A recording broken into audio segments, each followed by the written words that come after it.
have to watch a clock. I don't even have to watch a clock. I don't even have to watch a clock. I don't even have to watch a clock.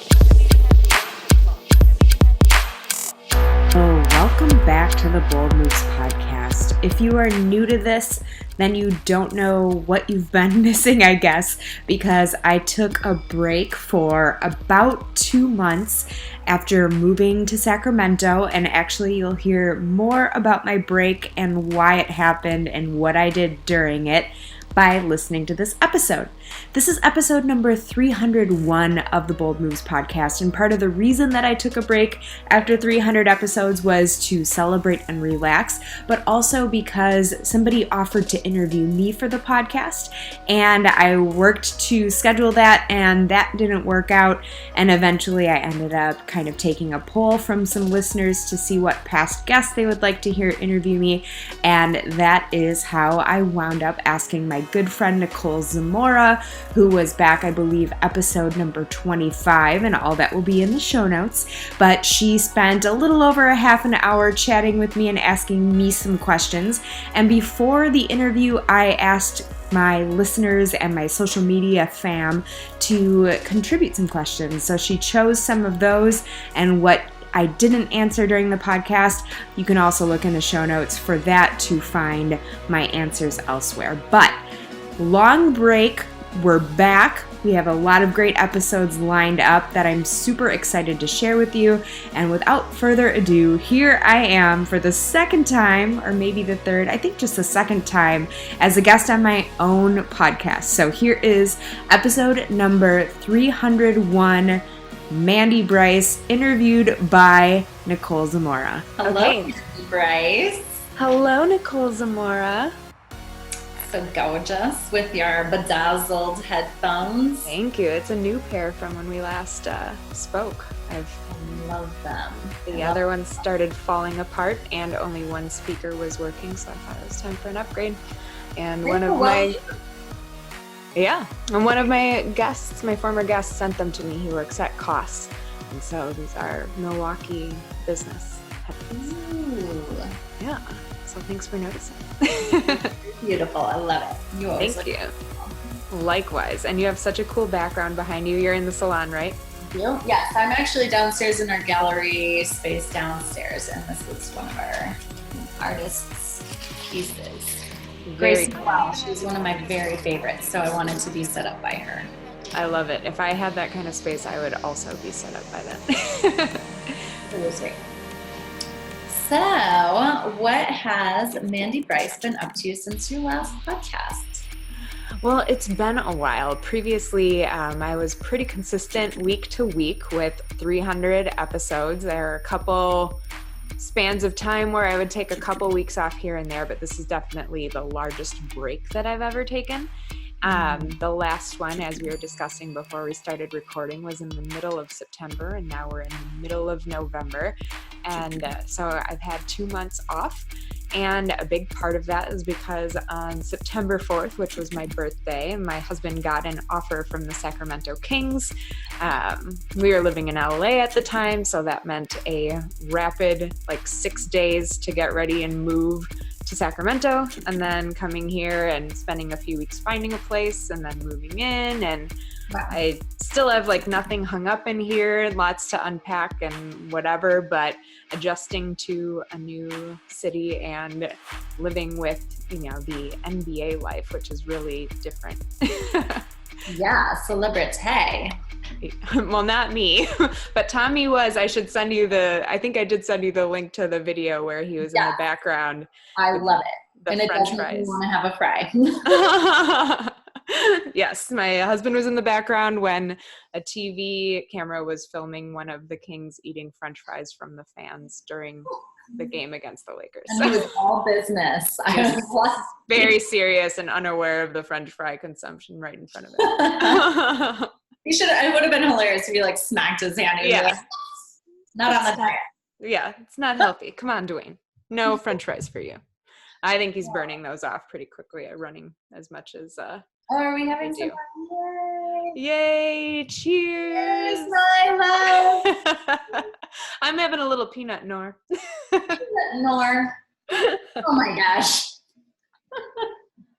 I'll have to put the sweet berry wine link in the show notes for anyone who doesn't know what we're talking about with Peanut Noir. So classy. I sip on it. So that actually makes me wonder, how do you find your interviewees and like who might be next? That's a great question. I actually have 2 interviews recorded that I did when we were staying in an Airbnb right before we moved into the new place. But since I had just released the 300th podcast, I sort of got in my head that I should be number 301. And one of my past guests had requested to interview me, and then scheduling got to be challenging. And then finally I'm like, well, I'm just going to move on and ask somebody else. And I asked some of my listeners, like, okay, who should I ask? And so some people said Tommy, some people said you, and then some of them said a guest that I had that I didn't actually know outside of the podcast, which I considered, but I thought, you know what? I don't get to hang out with Nicole or catch up with her enough anyway. And Tommy can't really ask me what I've been up to genuinely because he lives with me and knows. And so right, as much fun as that would be for him to be like, so what have you been up to? And it's like, well, you just saw me. So I thought you would be the perfect person. And then it was just a matter of getting it for both of us to work out on here. But as for where I've gotten guests, there's a variety of places. I obviously started off asking friends, which is why you were like episode number 25 or something way back in the day. And then people started recommending each other, like, hey, I know this person who has made some cool, bold moves and they should be on your show. And then some people I found on Instagram, like, wow, you're doing cool things, you should come on my show. Other people found me. And then sometimes people just fill out the form on my website and I have no idea how they found me. And That's amazing. Yeah, read their story. And if it sounds bold enough, I invite them to chat. So to me, I feel like you're making it. You're like, I'm like, when do you get to a point where you're like, I made it, or I'm making it? Or is it still like this always like next step, and like getting closer? Like, when will you have made it? Or do you feel like I'm so proud of you? Aw, I love you. I'm so proud of you too. It's kind of a combination of both. And I imagine that you probably feel the same way in a lot of ways where, you know, there's always going to be another level that you can get to. And just the other day, someone said, well, what's your dream job? And I said, well, I have it, but it's just not at the level that I want it to be at, you know? So right now, especially moving to a new city and having to start over with meeting clients and all of that, which I know you've done, it's a little bit of a hustle. So right now I'm still, you know, I have to divide my time between things I'm passionate about, like my podcast and like writing and, you know, doing makeup jobs for people. And then I also have to find work. So whether that's finding makeup gigs, finding writing gigs, whatever it is, like as much as I'm passionate about this personal development and doing this type of thing, like the podcast doesn't make me any money. It actually costs me close to $200 a month to maintain. So for everyone else, I think so. And I honestly get so much out of every single interview that it's worth it for me as well. I feel like I have my own little team of coaches and mentors with every guest that I have, because these people have all done cool things. And then I get to sit down with them and ask them whatever I want for like an hour. So that's valuable too. Yeah. So yeah, that's been part of it. And it's just like, you know, I guess when I will feel a little more satisfied and comfortable is when I have consistent income and don't have to spend as much time as I do seeking out money.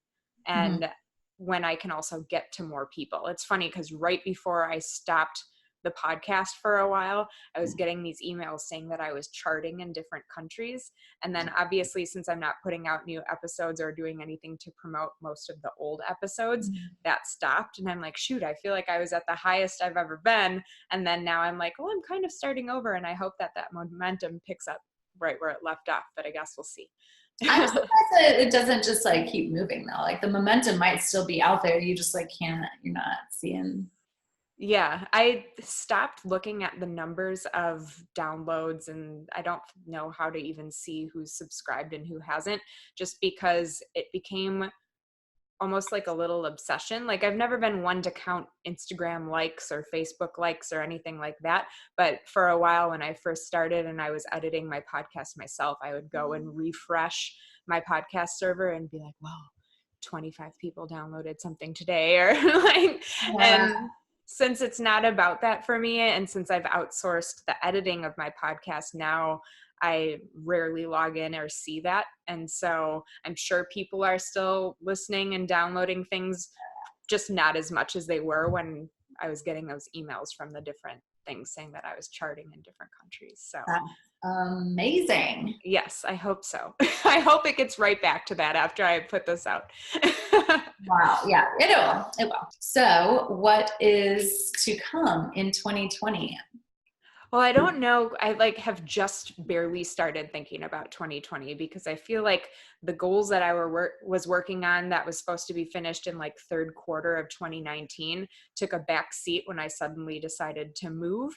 And now I'm like, okay, let's finish those goals. But I do have some ideas in mind for 2020. So I guess with finishing 2019, I have started writing 3 books. And I'd like to finish all of them before the end of the year if I possibly can. The first one is, that I have an online makeup course. I decided to make that into a book so that if people aren't into watching videos, they would have that available. And then it would also be available at a lower cost for people to download. And then I wrote a book about happiness that I just need to finish editing. And then I also am writing a fiction book about somebody who has their wedding dress custom made by a person who ends up suing them. Which, Good one, Mandy. I can draw a little inspiration from. I don't know if I'm actually going to release it as fiction or nonfiction, but I think it'll be an entertaining. Nobody knows. Nobody knows. Who knows? Maybe it's in both. I mean, isn't life? Yes, true. True that. So yeah, finishing those things. More immediately, I would like to finish unpacking and have a beautiful background of some kind behind me, much like you do, with maybe some art, and make this feel like more of a home. I have some art for you. I just didn't know how to ship it there without costing $500. So you'd have to come and get it. Please come to Denver in a car so you can bring it back. All right, we'll see what we can do. But yeah, so that's a goal. And then I'm going to finally, in 2020, I'll be finishing my master's degree in education, which I started 8 years ago and quit teaching without my final project completed. So I'm going to do that. And then really just hopefully selling a lot of those books that I mentioned, maybe come up with some more online courses. And then part of the big why around all of that is that I think around August, we're going to start trying to make a little Brice or two. So,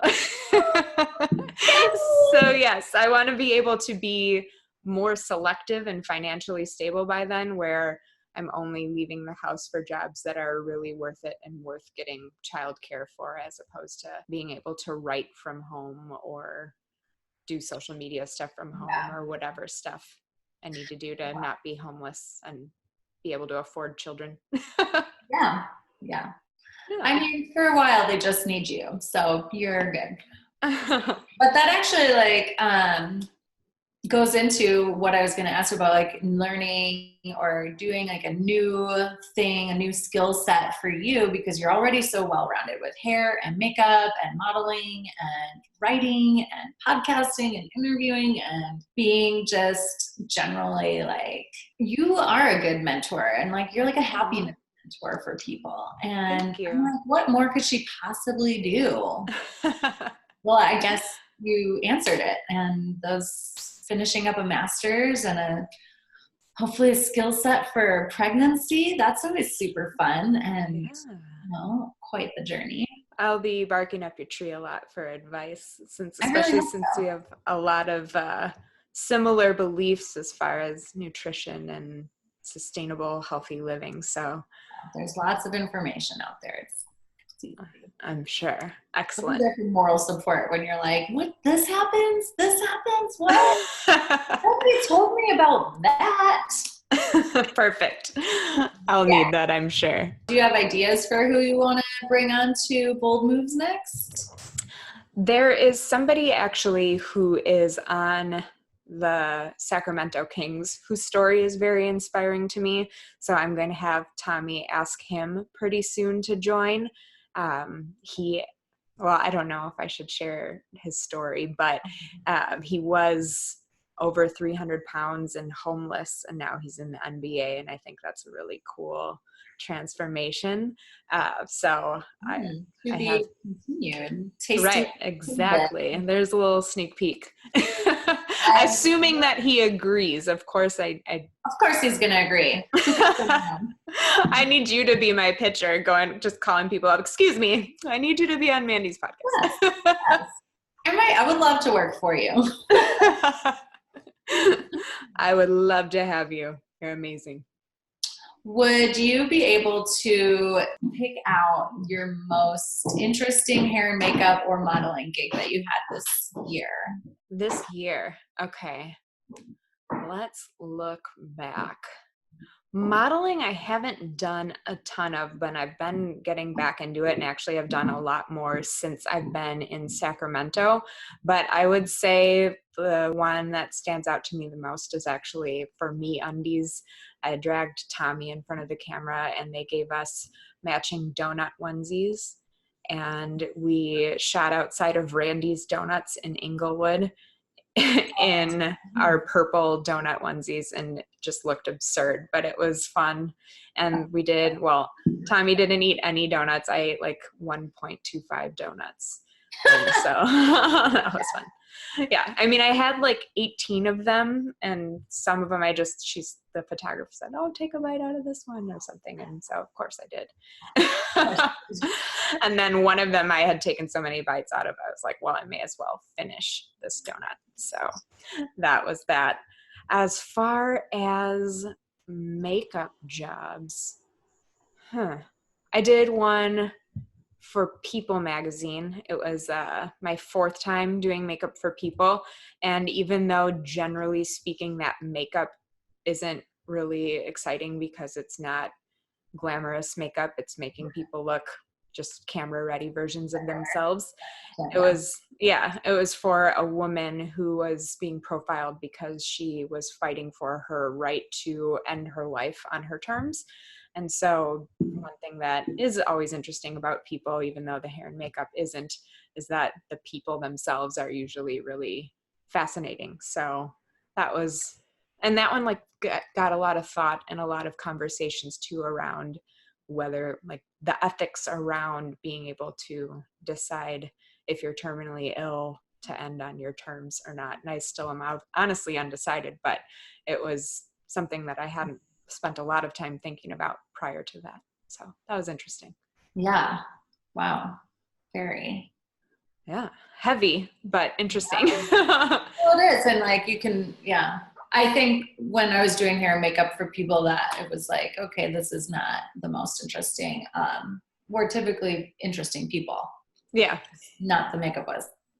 However, the first time I did your makeup, one of my favorite memories with you, which there are very, very many, but that's a different story. Yeah, I might have to include those images in the show notes. Show off your early work. Mm-hmm. All right, that means I have your permission. There was a lot of orange eyeshadow and maybe some gems. First time on a photo shoot, doing makeup, not very skilled. I had really some intense ideas on avant-garde makeup on poor Mandie, who we had just met, but fortunately we hit it off and we were having a great time. And You worked it. You like tried to make that work.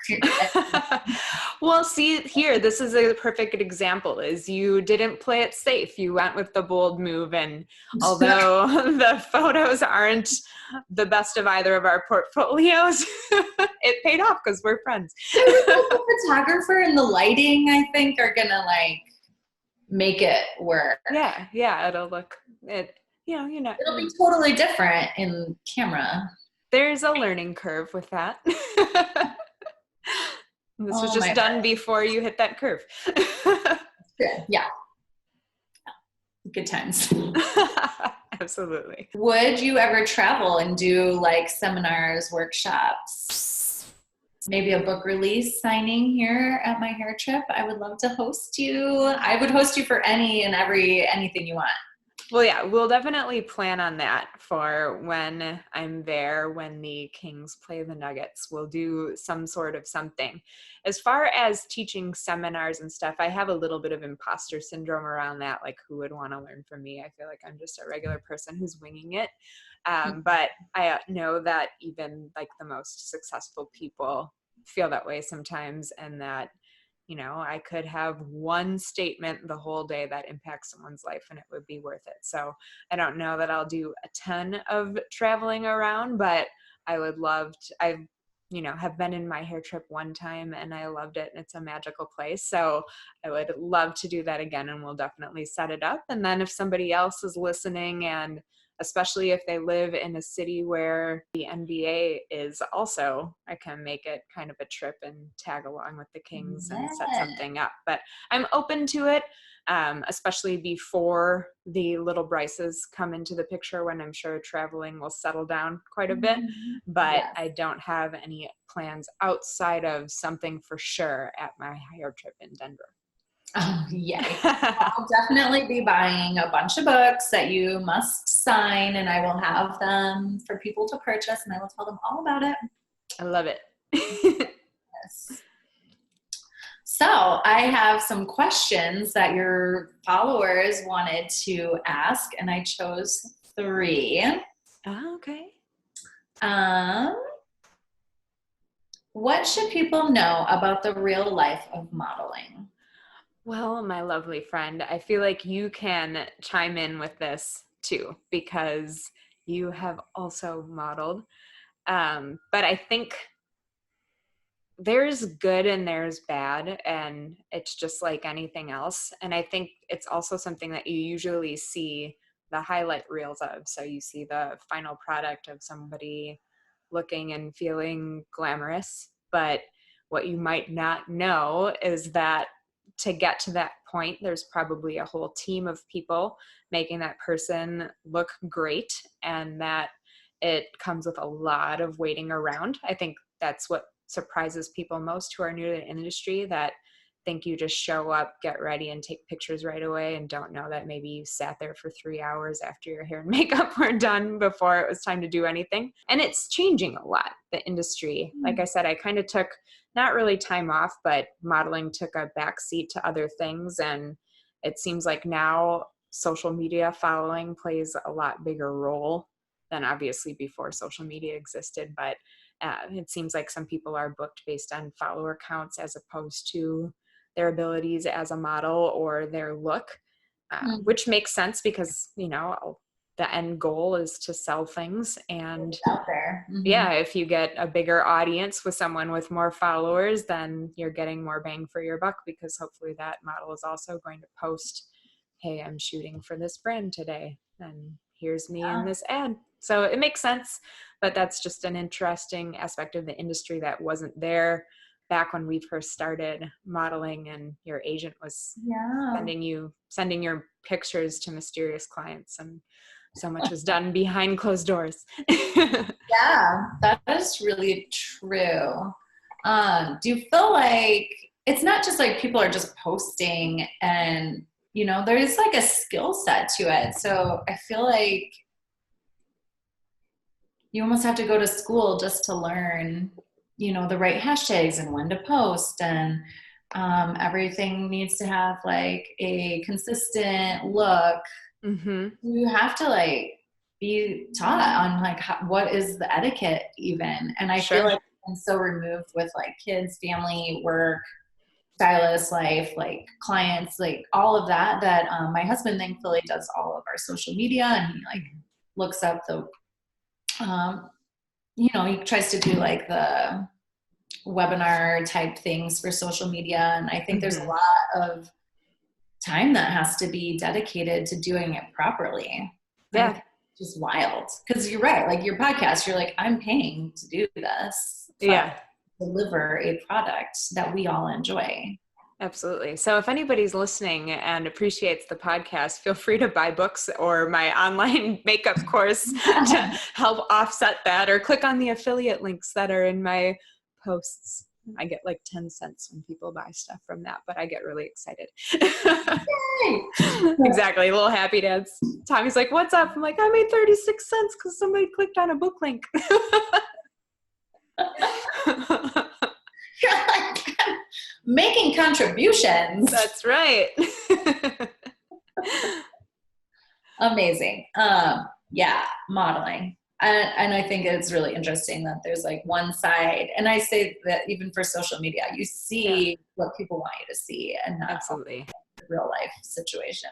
Yeah. I mean, even if I had social media at the time, I remember one specific shoot where, the result, like I said, the result is one of my favorite pictures that has ever been taken of me. But I distinctly remember the photographer being super weird. And at one point he was talking to me and touching me, or not talking to me, talking about me and touching me, not like inappropriately, but. Oh, like you were an inanimate object. Yeah. Like talking to the designer and just saying, oh, and she has such a tiny little waist. And I'm like, hello, I'm a human. I'm here. You can like, thank you. And then he was also saying weird things during the shoot to try to get me to emote specifically. And this is the only time that I've ever seen anything close to like what's parodied on TV, where people are saying like make love to the camera and stuff. And he was like, imagine that your boyfriend's pouring hot wax on your chest. And I know. And I'm like, exactly. Like, and then I was doing a lot of this, and he started tapping my head, and I'm like, well, I'm judging you and making my, what the heck are you saying? I'm judging you. Yeah. Like, stop saying these crazy things to me, and I'll stop looking at you like you're crazy and wrinkling my forehead. Are we going to put this photo into also? Or are we going to leave this anonymous? We'll leave that anonymous. I don't want to out that photographer, but I'll send you the photo if you want to see it. You. But yeah, that was it something in Milwaukee or was it in California? Chicago. But was it during, it was pre-move? Okay. Yeah, pre-move. Okay. This is from the 13th question that you had of all of your followers. Have you had an amazing mentor in your life, and what have they taught you? So now you get to shout out for real if there's that person or people. Sure, yeah. By the way, you said number 13 and that you're asking me 3 of the questions. I will include all of the answers to the other ones in the show notes so that nobody's left out, and so that this isn't like 7 hours long, even though I would love to sit and have some peanut noir and chat with you for 7 hours. We'll save that for when I come to Denver. And then we're wearing our half socks. Yes. That's what I remember too, is like rolling up our It'll be lovely, but we'll save it for then, and I will answer the rest of the questions that people asked there so that everyone can go feel heard and that their answers are, or their questions are answered. But as for mentors, since I do, as you've mentioned, such a variety of things, I don't have like one person that's helped me with really everything career-wise. I definitely owe a lot to my grandparents, especially my grandpa, who from a really young age instilled a passion of reading and learning with me, and the rest of my family too, but especially him. Like, I just remember spending hours and hours with him at museums and reading and all of that. And that really is, I think, why I do so many things, because I've had my chance to dip my toe in a lot of areas and become passionate, and then work harder and harder to do more and more of those. So I would say he's on that list. career in beauty wise, I would say that you and Netta are on my list, which Aw. is awesome because you two are the two that made me beautiful on my wedding day, which I love that appreciate. Netta girl too. Yes, you guys are both amazing and just being beautiful and making other people look and feel great and being awesome business ladies.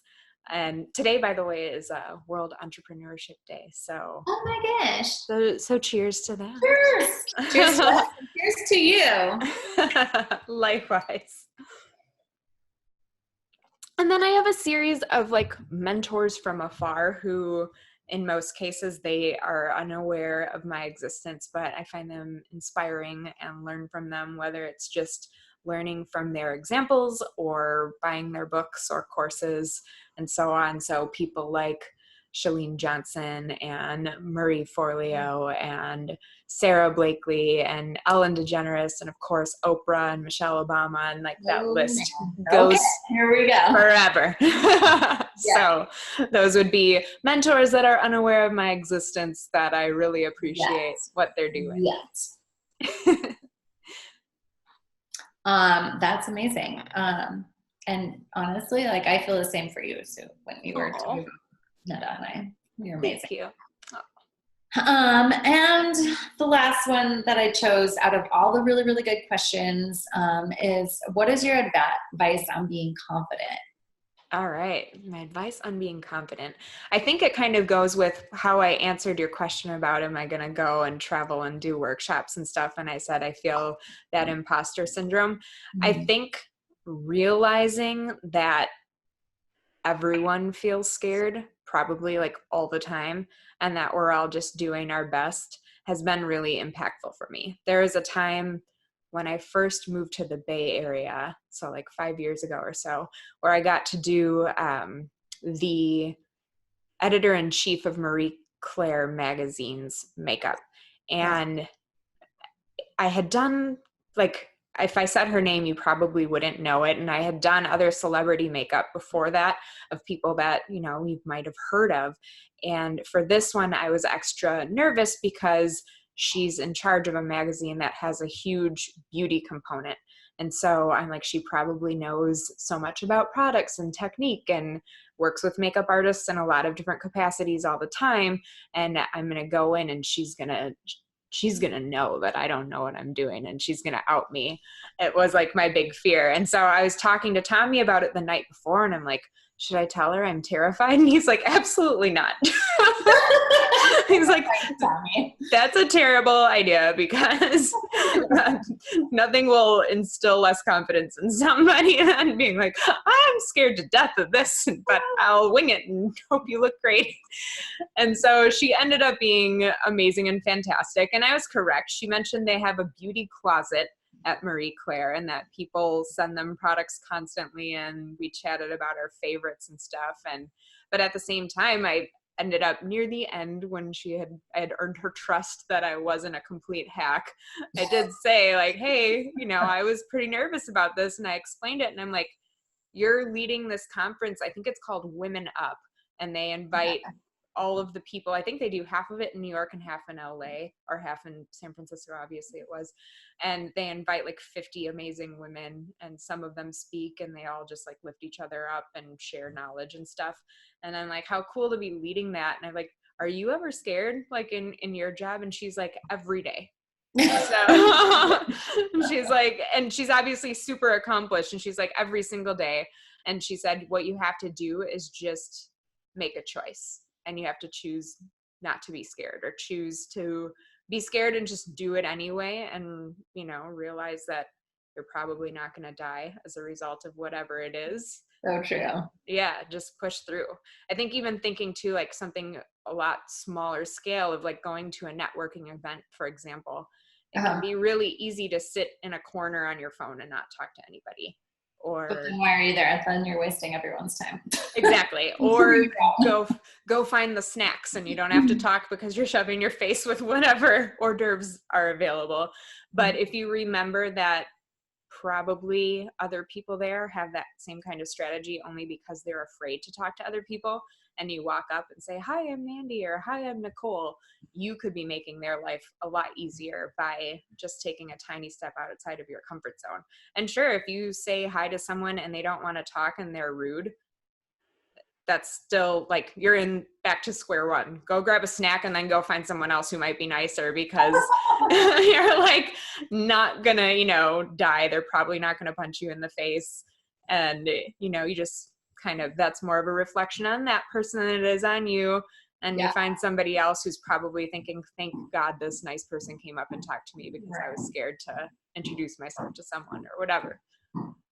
Yeah, I was thinking about that. Like, I was visualizing, like, hi, I'm Nicole, and like punch in the face. And I'd be like, maybe at like anger management, like right. That's like you might just give people a little more space, but right. That's someone who's unwell and you're unwell. And I'm in the wrong room, so right.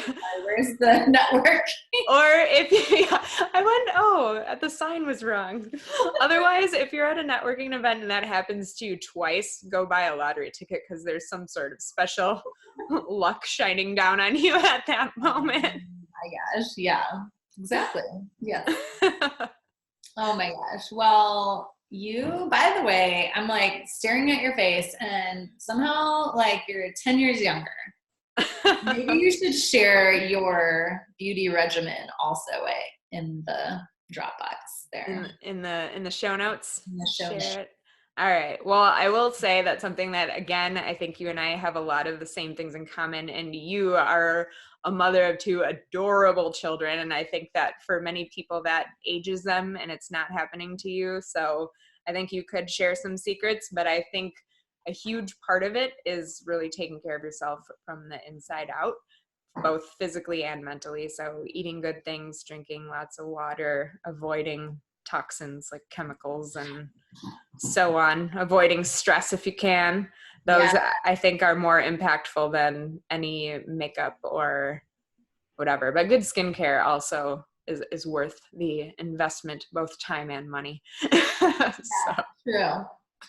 Oh my gosh. Well, I love catching up with you, girl. I loved it too. Yay! Well, I'll be in Denver soon. And everyone else, make sure that you are signed up on my mailing list, which is a pop-up when you go to my website, so that especially if you're in Denver, you will know. Come visit me. Yes. I mean, you can go visit Nicole all the time, and you should. I highly recommend that. But then also so that you're aware when we have our little My Hair Trip / Mandie powwow fun time, that you're ready to go. Like that. I realized that it might have been cultural appropriation in the middle of that, so maybe we should take away a potentially non-politically correct term, but I think we can come up with something with equal pizzazz and absurdity that will attract just our soulmate clients and the people that we want to hang out with that night and drink peanut noir. Peanut noir all around. We need a peanut noir sponsor. Well, thank you so much for taking over and hosting my podcast for me. You are a dreamboat, Mandie. I'm very proud of you, and I'm very excited to see what's going on next. Yay! Hopefully you enjoyed listening to Nicole and I catch up as much as I enjoyed catching up with Nicole. She is such an amazing person and an amazing friend. And as a mother of two and an entrepreneur, I know that she doesn't have a lot of free time. So I was really honored and blessed by the fact that she agreed to spend a little over a half hour chatting with me and helping me out updating this podcast. Now, like I said, there were so many other question submissions that were absolutely amazing, and I don't want to ignore any of them, so I am going to answer those in a separate video, since unfortunately Nicole and I didn't have hours and hours to tackle every single question. So if you asked a question, or if you are curious about what the other questions were, you can head to the show notes and see those. I would also love it if you subscribed to this podcast, so that in the future when new episodes come out, you are notified immediately or get an automatic download. I'd love it if you also shared this with anyone who you think would find it inspiring or informative or helpful or entertaining in any way. And I would love it if you would leave me reviews on Apple Podcasts, because my goal is to help as many people as possible live their dream lives, and a little help from the algorithm with some good reviews would be great, especially after taking the break that I took. So that would be much appreciated, and I would absolutely love it. I'm so excited that this is episode number 301, and whether you're new to the podcast or you've been around since episode number 1, I really appreciate your support. I didn't ever imagine this 301st episode, which is actually the 302nd episode because there's a bonus episode somewhere in the middle back there from about 2 years ago. So if you have heard all of them, I am amazed and impressed and completely grateful for you listening to so many hours of hopefully inspiring, incredible content. But like I said, I would love the shares, subscribes, and the reviews, and I can't wait to share the upcoming episodes with you. Also, again, hopefully for Black Friday, if you catch this week's Bold Moves Fearless Fridays episode, I will share whether or not I met my goal of getting that makeup course into a book format, so that if you're interested in learning how to do your makeup better, you can have that. But we will see how time and technology all work together, hopefully in all of our favor, so I can have that off my to-do list. All right. Thank you so much for listening. I appreciate you. Thank you to anyone who helped me get to 301 or 302 technically episodes. I love you. And as always, be bold and have a sparkly day. Bye-bye.